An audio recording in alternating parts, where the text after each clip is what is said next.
pocas semanas de hallado el cuerpo de Luciano Arruga, enterrado como NN en el cementerio de la Chacarita, tras 5 años y 8 meses de incesante lucha de sus familiares y de organismos de derechos humanos, el accionar policial y de los agentes de justicia sigue en la mira de quienes quieren para los pibes trabajo y educación, no más mano dura y represión. El caso Arruga, como decenas y decenas de otros casos contabilizados con indignación en el registro invisible de la violencia institucional, muestran que la balanza descalibrada de la justicia procesa con color de piel y perfume a clase.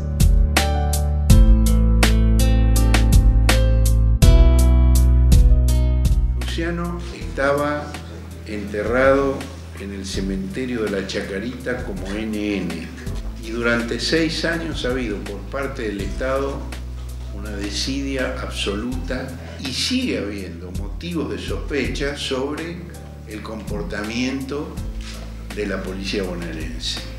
Vencimos a la desidia, vencimos la impunidad, vencimos la mirada discriminadora y criminalizante que hay hacia los jóvenes con un ejemplo, con el caso de Luciano. Las causas armadas existieron siempre, de toda la vida, en todos los gobiernos. Por supuesto, en la época de los gobiernos militares era una práctica común y sistemática. Ni siquiera existían causas armadas, no existían ni causas siquiera. A partir de la llegada de la democracia, digamos, intentaron tapar lo que eran las causas armadas o cubrir, pero la verdad es que continuaron en todos los gobiernos. En la época de Menem, en la época de los 90, se acentuó muchísimo el tema de las causas armadas y del accionar policial corrupto y homicida, no solamente de la provincia de Buenos Aires, cabe destacar que de la Policía Federal y de todo el país, en todas las provincias, porque no es la causa armada no es propio solamente de la maldita policía bonaerense, también es de la Policía Federal y también del resto de las provincias. Las causas armadas existen.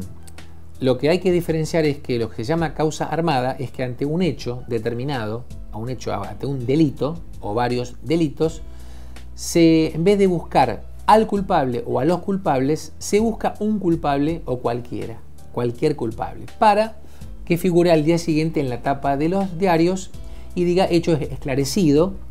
Entonces se comienza por un éxito policial y termina con un fracaso judicial porque no era esa persona. Se armó una culpabilidad, se le enrostró, se le inculpó a una persona que hizo algo que realmente no hay prueba ni tampoco lo hizo. En algunos casos se llegó al colmo de armar el hecho. O sea, directamente se inventa un hecho y ese hecho que no existió, se dice que ese hecho ocurrió y que fue tal persona o cuáles personas. La respuesta judicial a este accionar en principio siempre es la policía tiene la razón. Entonces es la víctima que está detenida, sus familiares o los familiares de la víctima fallecida por el accionar judicial quienes tienen que trabajar asiduamente, poner abogados, presentarse como querellantes, como particulares damnificados para hacer caer esas causas. A veces se puede y a veces no, porque generalmente la primera versión la dan por cierta y es muy difícil hacer caer esas versiones. Sin duda que la justicia es uno de los problemas más grandes que tenemos en este país, digamos. El único poder que no fue interrumpido en la última dictadura militar ni en ninguna, en realidad. El único poder que convalidó las interrupciones democráticas y fue cómplice, no fue el único que fue cómplice, pero sí que las convalidó legalmente. Y si vamos a hablar de causas armadas como una de las problemáticas resultantes de este mal funcionamiento de la justicia, hay que ver distintas perspectivas, digamos. Por un lado, la perspectiva de clase, digamos, ¿no? Las causas armadas siempre son sobre los sectores populares, digamos, ¿no? ¿Qué pasa? Me pregunto yo, que la justicia para investigar al narcotráfico o para hacer que investigue al narcotráfico termina deteniendo o a las mulas que pasan algo de droga por la frontera norte de nuestro país o a los pibes que consumen droga y tras un allanamiento son plantadas, digamos, determinadas cuestiones y después terminan años y años procesados y presos para mejorar las estadísticas y hacer como que trabajamos.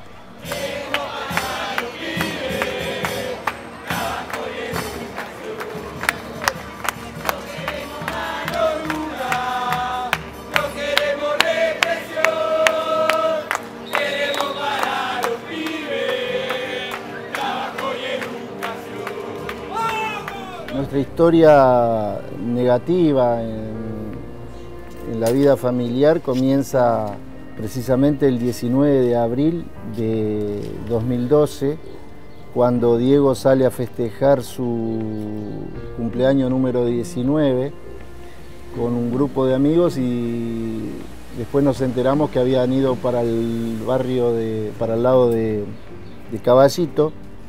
En uno de esos, cuando estaban volviendo, no entendemos bien por qué, si por roba, droga o prostitución, entraron al palier de Ortiguera 20. Desde ahí sale un policía, así literalmente como lo estoy contando, sale, los ve y toma una pistola y los corre a tiro. Diego quedó relegado, quedó atrás, y este hombre le pega 5 balazos con una Glock 40, no con su arma reglamentaria, ya que el tipo es un policía de Interpol, se llama Pablo Alberto Carmona, y todavía, a casi 3 años, todavía están viendo a ver si lo procesan. Y luego hicieron una causa armada contra Francisco. Primero intentaron secuestrar a mi mamá en determinadas ocasiones, en 2 ocasiones, diciendo que la solicitaba una fiscalía, y tal es así que no era verdad. Al no poder, intentaron buscar la forma y decían que yo había asesinado a una persona en la puerta de mi casa, cosa que era mentira, pero simplemente me detuvieron y 1 año y 3 meses estuvieron determinando si fui o no fui el culpable. Cuando detienen a Francisco a través de una causa armada, en la que acá tengo la prueba de que Francisco sale absuelto, libre de culpa y cargo y sin acusación, ni siquiera falta de mérito, sin acusación directamente, porque no había forma de poder acusarlo en nada. Entonces, en ese interín, le hacen la reconstrucción del hecho a Carmona, donde salen 2 testigos y dicen que Diego nunca caminó así como lo afirmaba él. Este Carmona, en su primera declaración indagatoria, dice que Diego había caminado, le apuntó con un arma,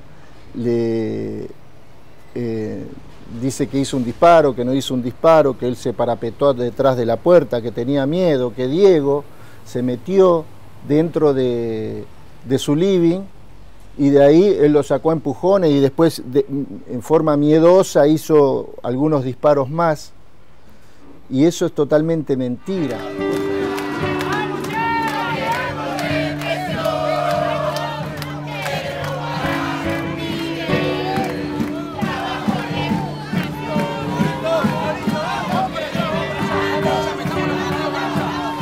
El juez tiene que ver que Diego muere en cuclillas,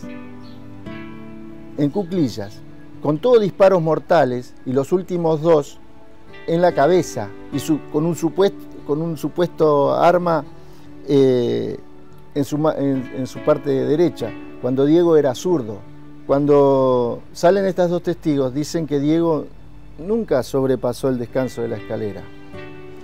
O sea que no, y después la autopsista dice que todos los disparos eran mortales, que Diego no podía caminar con ninguno de los 5 disparos que recibió, podría haber caminado esos 10, 12 metros y haber hecho todo lo que el tipo dice que hizo.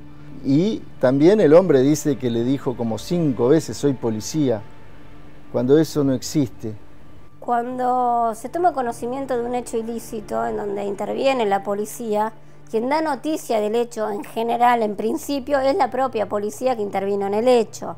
Ya ahí tenemos un tema escabroso y complicado, porque si la policía estuvo involucrada en hechos que pueden llegar a ser ilícitos, es la propia policía la que ya le da la información falsa, sea el fiscal o sea el juez, dependiendo el departamento judicial o la provincia que sea, porque cada provincia tiene su propio código procesal y se manejan de distintas formas.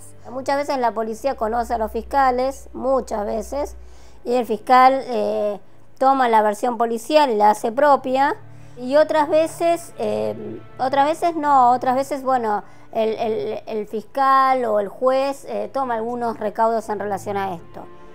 Digamos, el primer escalón de la corrupción es la policía. La causa comienza con el acta de procedimiento, secuestro policial, la aprehensión, las testimoniales se toman en la comisaría y en algunos casos algunas personas vuelve el fiscal interviniente a llamarlas para aclarar alguna cosa, generalmente sin conocimiento de la defensa, y con lo que viene, ya sea, así como vino de la comisaría, se elevó, se pide la prisión preventiva, antes obviamente se le toma indagatoria, se pide la prisión preventiva y se eleva a juicio. O sea que a juicio llega lo que la policía trajo, el fiscal lo siguió, lo ratifica el juez de garantías y a veces pasa por la cámara interviniente, que en muchos casos, salvo excepciones, se llama cámara de confirmaciones y pasa a juicio oral, porque en el debate se va a ventilar todo con mayor amplitud y demás. Todos los jueces lo aplican porque los pibes son pobres. Y si los pibes son inocentes, entonces estuvieron presos por las dudas, porque son pobres. Eso a nadie le importa. No le importa al Estado, no le importa la justicia, no le importa la sociedad. Entonces, bueno, ahí esto funciona en todos lados. Por eso digo, nosotros lo decimos siempre, la seguridad es un tema demasiado complejo para dejarlo solo en manos de policías, la justicia en manos de jueces, digamos, lo podemos decir con cada una de las cosas. Esto de las causas armadas también nos muestra un poco la hipocresía del Poder Judicial también. Para vos tener una estructura de red de narcotráfico tenés que tener plata, contactos, autos, no sé cómo decirlo, contactos con la policía, capacidad de no sé, me imagino de sobornar gente para poder desarrollar una estructura grande en la ilegalidad. Esos pibes que están presos no tienen esas estructuras. Todos los que están presos son o consumidores o los tranzas del barrio, digamos. Y si nosotros vamos siempre a cortar el eslabón más débil de la cadena engancha a otro, porque eso es un negocio. Es más, defensores que piden, yo quiero estar en esa testimonial, o yo debía estar, llámelo porque yo no estuve presente ante ese testigo. No. Usted eso lo va a poder hacer en el juicio oral, ahí va a poder interrogar usted directamente al testigo, pero mientras tanto la persona está presa, o aunque no esté presa, está sometida a un juicio. Cuando, si le dejaban interrogar al defensor y controlar la prueba, que es el derecho constitucional, y además la persona parte siendo inocente, no culpable, la causa hubiera terminado en un sobreseimiento. Y se está desgastando energía policial, del servicio penitenciario, en perseguir y dejar preso a los inocentes, mientras los culpables verdaderos se ríen. Imagínese cualquier ciudadano, vos misma, que estés presa por lo que no hiciste. Absolver a un culpable es una injusticia, pero condenar a un inocente es una iniquidad.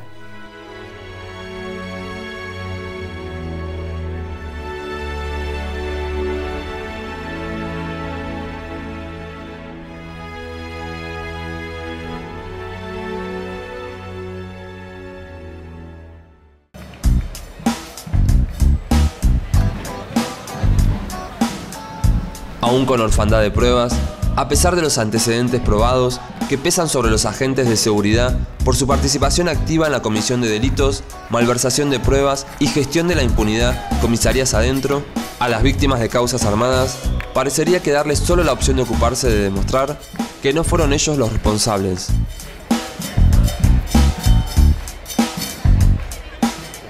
¿Cómo tomó la aparición del cuerpo de Arruga, gobernador? Permiso. Nunca diga, nunca diga, nunca diga, nunca diga, nunca diga, nunca diga, nunca diga, nunca, nunca diga, nunca diga, nunca diga, nunca diga, nunca diga, nunca diga, nunca diga, nunca, nunca diga, nunca diga, nunca diga, nunca diga, nunca diga, nunca diga, nunca diga, nunca, nunca diga, nunca diga, nunca diga, nunca diga, nunca diga, nunca diga, nunca diga, nunca. Estamos infectados de delincuentes extranjeros. Durante este fin de semana hemos detenido más de 60 delincuentes extranjeros que vienen a la Argentina únicamente a delinquir. Esto tuvo su culmen, su máxima expresión en el año 2005. En este tribunal hubo 6 o 7 causas seguidas que terminaron esos juicios orales por desistimiento de los fiscales intervinientes, porque no había nada, no había prueba. Causas que nunca debieron llegar a juicio y con personas, en la mayoría detenidas, en cárcel, esas causas donde se omitieron valorar prueba esencial de descargo, porque existe desde la Procuración General la teoría de que ese es un buen fiscal, aquel que eleva muchas causas a juicio, o aquel, y si es un buen tribunal o un buen fiscal de juicio, sí se hacen 2 juicios orales por semana. Como si fuéramos una máquina de hacer chorizos, de hacer copas, de hacer vasos, tazas, y hacemos sentencias y hacemos juicios orales. Para mí el armado de causas es parte, a ver por ahí más claro, 2 cosas: discrecionalidad del poder que tiene la justicia, donde ningún otro poder se puede meter, donde el pueblo no puede opinar, donde nadie conoce los funcionamientos y el juez siempre tiene la última palabra. Y por el otro lado, la delegación que el Poder Judicial hace de sus propias competencias a las fuerzas de seguridad. Porque si no, ¿para qué se arman causas? Si no es para manejar poder, para ocultar cosas más complicadas. Nosotros acá en San Martín, por ejemplo, tenemos un pibe que se llama Eliel Goy, que es el hijo de una compañera nuestra, que tiene una causa por narcotráfico en un allanamiento sin testigos en su casa, y después de unos raros acontecimientos que el juez sabe pero no investiga, de los distintos pibes que son amigos de Eliel con la policía y demás, digamos, fueron golpeados para que atestiguen determinadas cosas, para que declaren determinadas cosas. Aparece una causa de un allanamiento donde encuentran no sé cuántos gramos de cocaína y plantean que eso es para la distribución y la venta. Nosotros sabemos que Eliel no vende, digamos, sabemos que no es un narcotraficante, sabemos que esa causa fue armada, la policía se lo ha dicho a distintos vecinos porque ese mismo día ha habido distintos allanamientos. El juez no nos cree. ¿Por qué no nos cree? Porque somos pobres, porque la familia de Eliel es pobre y porque Eliel también es pobre y son todos laburantes. ¿A quién le cree? A la policía. La policía es parte del problema. Nosotros sabemos, militamos en los barrios de acá y sabemos que todos los tipos que venden droga en el barrio están arreglados con la policía. En las causas armadas, los patrones más comunes que se ven, y de todas las causas en las que yo intervine como letrada, como la causa de Tonchi Flores, la causa de Lucas Ariel Roldán, la causa de Helio Gabriel Salas, varias causas donde intervino la Policía Bonaerense y la Policía Federal, es en general armar un enfrentamiento inexistente con armas que no funcionan o las ponen en manos que no son diestros o zurdos, dependiendo la mano, dependiendo el lugar, agregando disparos en autos que eran disparos viejos, entonces son autos no identificados por la policía que ya habían tenido disparos en otros enfrentamientos y los ponen como que fue en ese momento, poniendo vainas servidas en el lugar como que hubo un enfrentamiento y las vainas después no coinciden con las armas que se secuestran.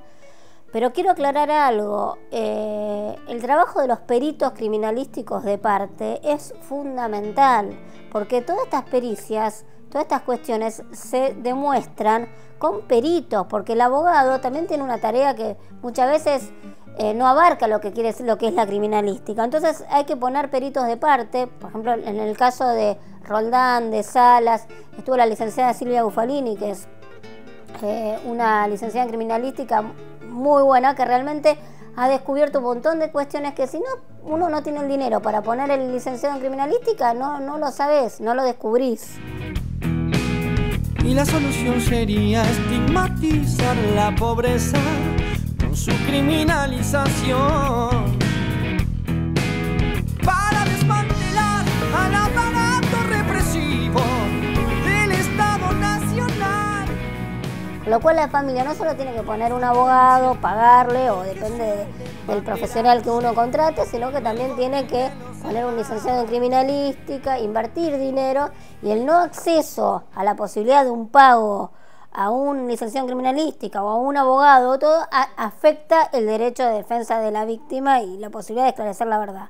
No nos olvidemos que hay en juego la vida, o sea, la justicia por la muerte de una persona, y a veces la cárcel, personas que están privadas de su libertad, como el caso de Cristian Sosa, que es un caso que tramitó en el Departamento Judicial de Mercedes, que estuvo 4 años detenido en prisión preventiva por una causa armada por la policía bonaerense. La madre, Gloria Domínguez, una persona que ha luchado muchísimo para que se haga justicia, y Cristian Estuvimos en ese juicio y Cristian salió absuelto de ese juicio, pero estuvo 4 años privado de su libertad. Y hay gente que le privan su vida. Y acá hay una ejecución demostrada. El pibe muere en cuclillas, con todos balazos mortales. El juez debiera por lo menos haber dictado una prisión preventiva. O un apartamiento del cargo. Cuando el tipo siguió. Yo le decía a mis hijos, sí, todas las familias que hacen este tipo de acciones contra el Estado, contra el poder político, contra la policía, sufre acosos, sufre causas armadas, ¿por qué nosotros no? Entonces le decía que no anduviesen solo, que se cuidasen, y Francisco en ese momento estaba trabajando en Puerto Madero, muy cerca de toda la jerga policial. Entonces digo yo, Fran, el horario que vos tenés es complicado, ¿por qué no dejás? ¿Por qué, pa? No, boludo, porque te puede pasar algo, mirá lo que es esto. Pero en realidad nunca le decía cuál era mi paranoia.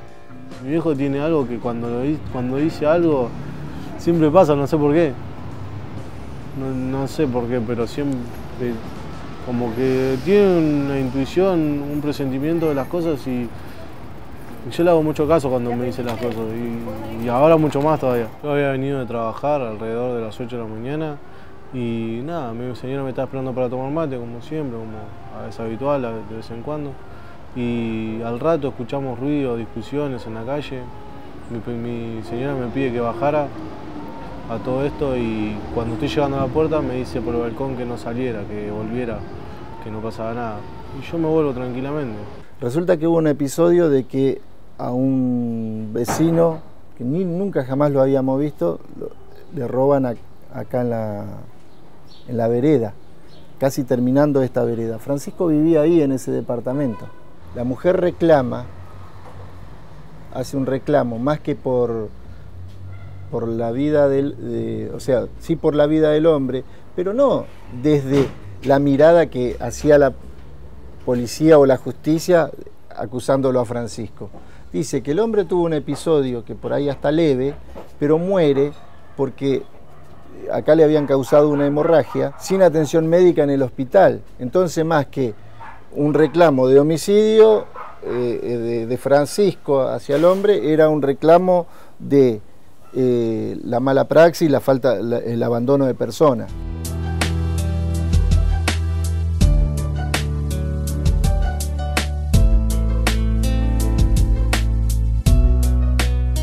Más o menos 6 meses, 7 meses después de ese día, que me detienen. Yo me fui de vacaciones, seguí viviendo mi vida normalmente, volví a mi casa.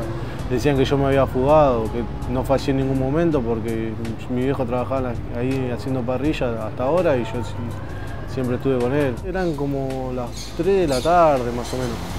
Yo estaba trabajando en una obra que tiene mi papá y justo había reunión ese día de la cooperativa y había una camioneta enfrente que salió un tipo con una pistola en la cintura. Va, con una pistola acá. ¿La civil? Sí. Yo me fui para adentro porque el tipo me apuntó y me dijo que me quedara quieto. Claro, a Francisco lo llevan detenido. En ese momento les digo yo, bueno, ustedes están meando fuera del tarro, ¿por qué? Porque llegan como una patota, con solamente arma en mano. Y ahora lo acusan de que Francisco se resistió. ¿Resistió a quién? Si vos no te identificaste como policía, solamente pelaste un fierro. Entonces, le digo yo, llegaste como un delincuente más. Le digo, ni chaleco. Y a la media hora, cuando ya estaba hablando con el abogado, que el abogado se apersonaba a la comisaría donde lo iban a llevar, entonces le digo que eso fue la DIFOC, que es medio mucho, porque se trata de organizaciones criminales las que ellos tienen que investigar, no personas comunes. Yo le dije también en varias oportunidades que llamara a la policía. Y llamaron y vinieron y se presentaron, se pusieron chaleco, todas esas cosas que se ponen. Y me leyeron los derechos y por qué me estaban buscando. Yo agarro, me cambio y los acompañé. No pensé que iba a estar más de algunas horas. Y pasaron un año y pico.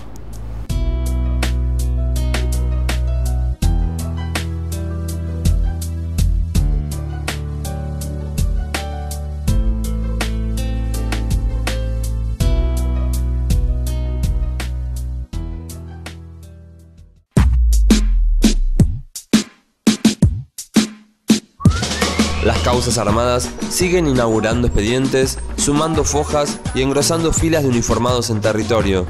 Es en este marco que las fuerzas de seguridad del Estado han duplicado su letalidad en enfrentamientos armados, exhibiendo las cifras de delincuentes abatidos a modo de presunto logro gubernamental.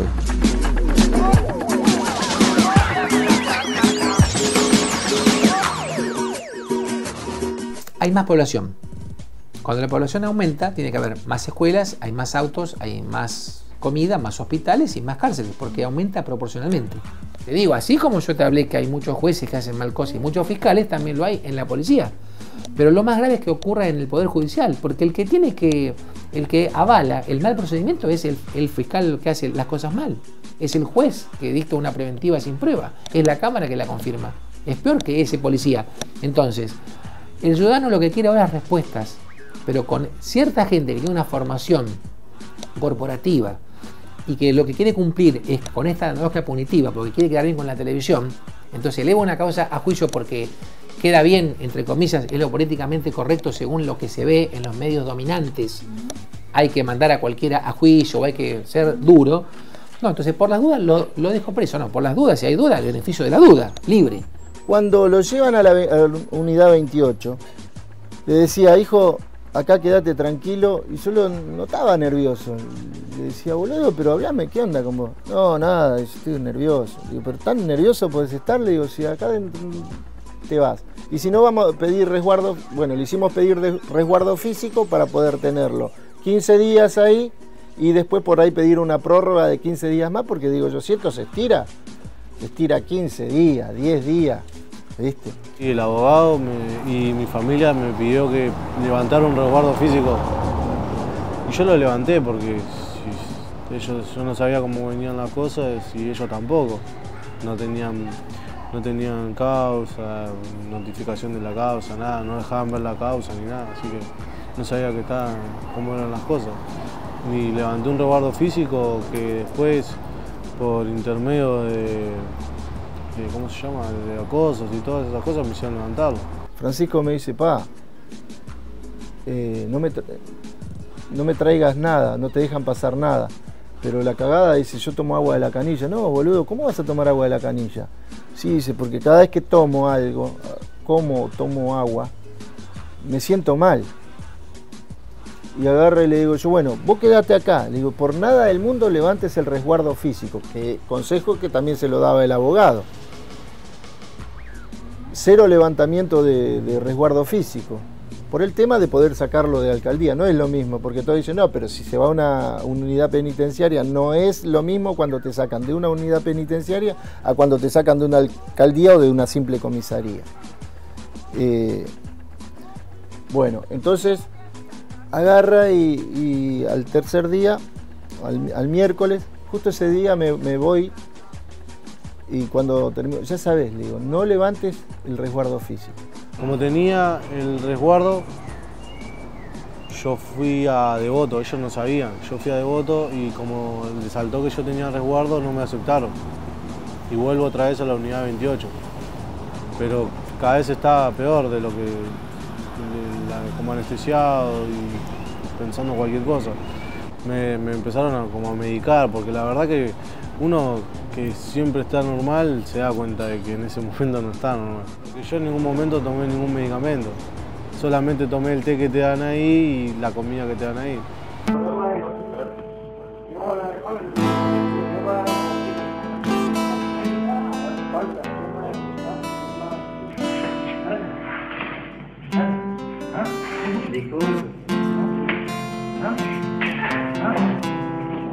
Después viene un tipo, no sé cómo se llama el tipo, uno de barba candado, y me dice, me manda a llamar para que yo vaya a hablar con él. Voy y me dice, Núñez, ¿qué pasa? Todo bien, le digo. Mi familia me dijo que levantara, que pusiera un resguardo físico. Agarra y me dice, no, pero yo te había mandado a un buen lugar, me dice. Bueno, me dijo varias cosas, no recuerdo muy bien, y después me dice, ¿querés levantar el resguardo? Sí, le digo, está bien. Bueno, me hace firmar todo. Y después, como que me doy cuenta de lo que había hecho. Y le digo, le llamo al policía para que me dejara hablar con este tipo otra vez, ¿viste? Y me dice, no, pibe, ¿sabes qué? Ya está, vos ya firmaste, ya está. Me dice, no estás jugando en las grandes ligas ahora, me dice. Y me llevaron para allá, para Devoto. Tiene toda una mezcla de acontecimientos, pero él se acuerda de que una de las noches lo hicieron dormir en un patio. Y había como planchas de hierro, abajo rejas y arriba rejas, y él por abajo veía las botas de los milicos, porque los únicos que usan botas son los milicos ahí, y le decían, vos vas a morir, y lo torturaban psicológicamente. En un momento dado lo ponen en un lugar donde había muchos colchones, dicen, y le dieron un par de encendedores. Y él dice que, no sé, yo no entiendo, dice, pero por ahí, si yo prendía fuego, ya está. Una que me dejaban morir ahí y otra que, viste, por ahí hacían de todo y todo era culpa de él. Bueno, yo llego a Devoto y después me empezaron a medicar peor, porque yo en la comida encontré pastillas. Pedí bajar a hablar con uno de los jefes del módulo, de lo que fuera en ese momento, y me decía, no le da importancia lo que le decía, y le mostré el sándwich, la comida, y no le da importancia. Y bueno, yo no podía comunicarme con mi familia, nada, mi familia no me podía venir a visitar, no lo dejaban entrar a visitarme porque le decían no, que estaba en otro lado, como que no estaba ahí.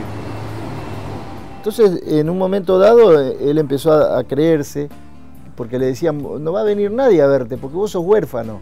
Tal es así que empezó a creer en eso. Y así me contaba cosas. Que después le pegaban, y después le decían, vos vas a ir ahí arriba, y lo subían y lo bajaban de una escalera. Vos sabés lo que tenés que hacer, pibe, le decían.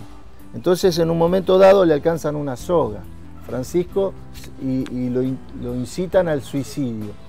Entonces Francisco se cuelga, la soga se rompe y Francisco se cae, quedándole todo esto en sangre, en carne viva. Estaban ahí las sogas. Las sogas estaban en el pabellón, en los retenes. Retenes se llaman esos lugares. Y son celdas más o menos de 4 metros por 4 metros. En un momento también me pidieron plata, uno de los policías. Me pidió plata para que pudiera llevarme a otro lado. Cuando ya estaba varios tiempos, ya 6 meses más, 8 meses. Que se fijara que si querían plata o algo, que se la diera. ¿Qué otra cosa iba a hacer?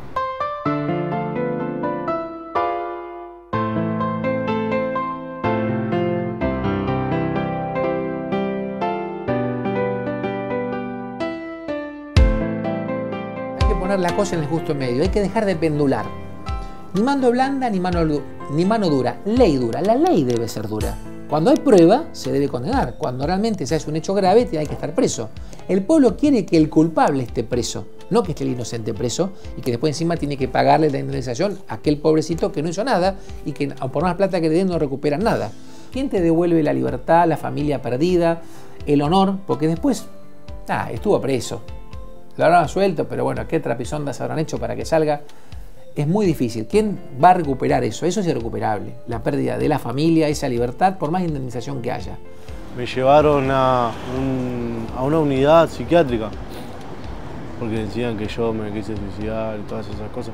Pero eso porque mi familia empezó a hacer bastante fuerza, ir a todos lados a preguntar por mí, dónde estaba, dónde no. Y como que, nada, no iba a ser posible de que dijeran que me pasara algo porque yo entré en perfectas condiciones. Y así después de las torturas que lo encontramos en Ezeiza, que nos desconocía en forma total, que nosotros presentando documentación y acreditando que somos los padres fuimos y empezamos a visitarlo sistemáticamente 4 o 5 veces a la semana, después de hablar con visita y con los médicos que nos decían, nosotros somos del Ministerio de Seguridad. Está bien, eso no me da a mí ninguna, del Ministerio de Justicia, a mí no me da ninguna seguridad eso. Bueno, y así y ya te voy a explicar por qué. Porque el mismo psiquiatra que atendió a Francisco cuando Francisco llegó todo roto, todo lastimado, con puñaladas en los brazos, vino acá en el juicio y dijo que Francisco llegó con una angustia leve. ¿Qué se mostró en esas audiencias? Y determinar diferentes pruebas de que yo no había sido y de que era todo un armado. Como que la policía no sabía bien de lo que estaba hablando y todas esas cosas, que los testigos tampoco se presentaron. Que el vecino que dice que me había visto no me vio, y que las personas que decían que me habían visto decían que veían determinadas cosas que no se podían llegar a ver por donde estaban ubicados. Tal es así que aparece en una de las escuchas, dan datos de personas que bueno, una persona que no existe. El juez vuelve a pedir de que se junten las partes y que hablen y que por ahí formen un veredicto. Entonces, cuando venimos del receso, el mismo fiscal dice que esto podría haber sido un accidente doméstico, pero ni siquiera lo pueden caratular como tal o cual, porque las actuaciones de los bomberos no están escritas, no levantaron rastro, no levantaron nada que pruebe lo que ahí sucedió. O sea que lo que se dice que pudo haber pasado, pudo no haber pasado también. Y la libertad la recuperé el día 25 de agosto. Y nada, yo estando preso por algo que no hice y esta persona que también estamos buscando justicia para mi hermano sigue estando libre, trabajando, disfrutando de sus cosas.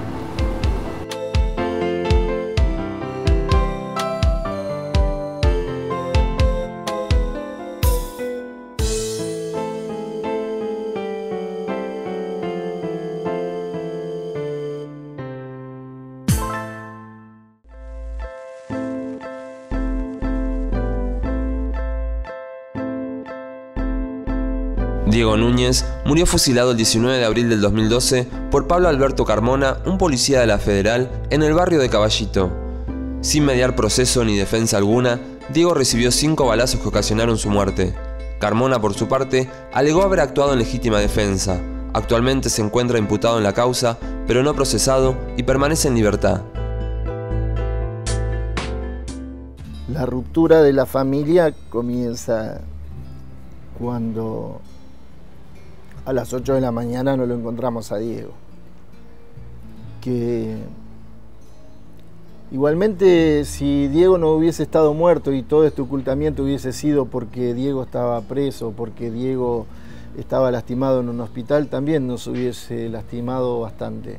Supuestamente no pudieron identificar a Diego porque tenía mucha tinta en las manos.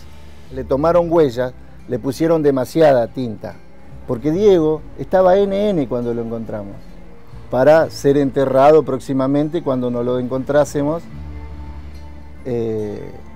para ser enterrado NN.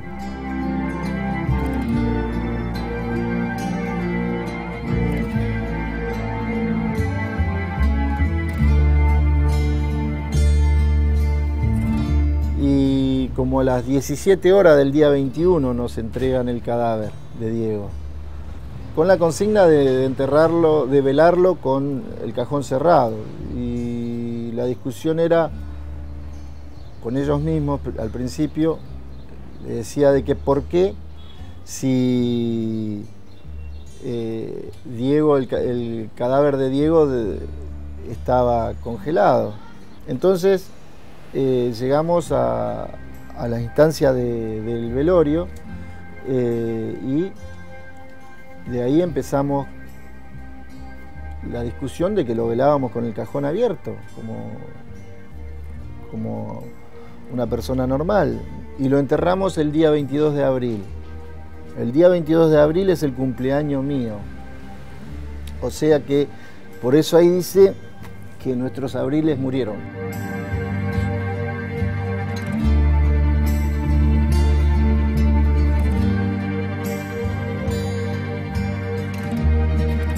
La responsabilidad absoluta de la muerte de Diego la tiene Carmona, porque Diego no tenía con qué dispararle. Y acá en la Argentina no está impuesta la pena de muerte, así que no podría él toma justicia por sus manos y por ende le cabe toda la responsabilidad de un homicidio con alevosía en forma de ejecución y se agrava cada vez más por el encubrimiento, también por el grado de capacitación que tiene Carmona. Bueno, y todo eso el juez, igualmente Carmona, a pesar de tener una declaración que ante la reconstrucción de los hechos queda totalmente desvirtuada, Carmona todavía sigue libre, porque en realidad, más allá de imputado o no, sigue libre, ni siquiera una preventiva. Yo creo que lo más importante es una buena investigación. Y para que la investigación sea buena, lamentablemente, la policía hoy por hoy no puede intervenir en las investigaciones. ¿Qué órgano tendría que intervenir? ¿Qué habría? Se inventó el tema de la policía judicial, que a veces en algunas provincias ha funcionado. La realidad es que la investigación está llevada a cabo por personal policial que intervino en los hechos, no va a facilitar nunca a una buena instrucción y a evitar que se armen las causas. Porque las causas se arman primero por la policía y después por el Poder Judicial. Entonces, si nosotros queremos hablar de causas armadas, veamos qué ocultan las causas armadas o qué intentan armar al costado de la realidad, qué realidad paralela intentan armar, ¿no? Entonces me parece que ahí vamos a encontrar, por eso yo insisto, para resolver esto es multiagencial, digamos, digamos, desde todos los rincones hay que reformas penales para que los pibes no vayan presos por consumir, reforma judicial en términos de una estructura más democrática, que no sean vitalicios los cargos, que los jueces no tengan tanta discreción y que sean controlados por alguien, reforma policial para que sean fuerzas de seguridad que no estén con el narcotráfico y presencia del Estado en el territorio. Digamos, hay que hacer un montón de cosas. Yo creo que se puede. Es un nepotismo que uno basta ver las guías judiciales para ver ese cómo. Camarista, fulano el mismo apellido, el sobrino, el hijo, el primo, el hermano. Uno que conoce acá sabe el apellido de la mujer, sabe que el otro es el primo hermano de la mujer, sabe que la otra es la mujer, sabe que el otro es... Bueno, es una gran familia. Uno le nombra a la hija secretaria, entonces el otro le nombra al hijo secretario y se cambian favores. Vos nombrame a mi mujer, vos nombrame a mi sobrina, yo te nombro tu hijo. Bueno, eso se ve a simple vista que es así. Basta con ver las listas. No es porque lo digo yo, porque es la realidad. Entonces están entrelazados los intereses que como un fiscal de cámaras va a decirle a un camarista que hace mal tal cosa, lo va a fiscalizar, como la palabra indica, si es el jefe de su hijo. Tras las rejas a los 14 piden porque dicen que un joven sus propios actos no mide. Se perdió, Dios no nos dio un adiós y nos dio un telegrama que dice recen al Señor. Policía para que les proteja su vida y de paso con el resto le incluyen gendarmería. Seguridad, Mortal Kombat para jóvenes, así los ciudadanos seguirán cumpliendo órdenes. Robar es publicar una propaganda televisiva mostrando el último celular. La prostitución tiene pañales y es consumida por altos rangos y dueños de multinacionales. Lo más importante es la movilización popular, es decir, mediatizar el tema, hacer marchas y marchas y marchas, ir a los organismos de derechos humanos, ir a la Secretaría de Derechos Humanos de Nación o de la provincia. Movilizarse es la mejor herramienta que uno tiene contra la impunidad. Y eso es algo que es así, siempre fue así y siempre lo será así. Hoy estamos de nuevo volcando el pedido y el trabajo social por justicia para Diego. Diego tenía una gran vida social.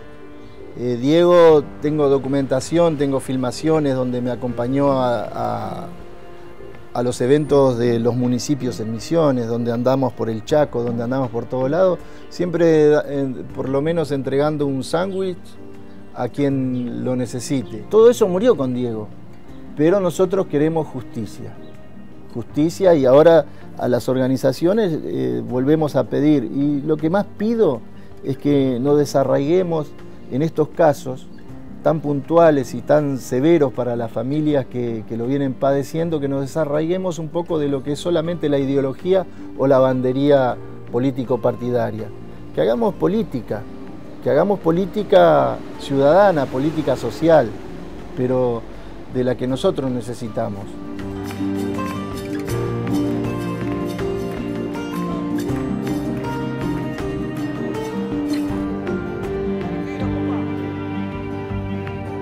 Lo que sí es seguir luchando, pero uno a veces no sabe cómo, porque si va a buscar justicia por algo que es totalmente valedero y te pasan estas cosas, como que te deja pensando si va a ser posible, pero las esperanzas nunca se pierden. Y la verdad que es jodido, porque antes de poner tanta policía tendrían que darle más trabajo a los pibes.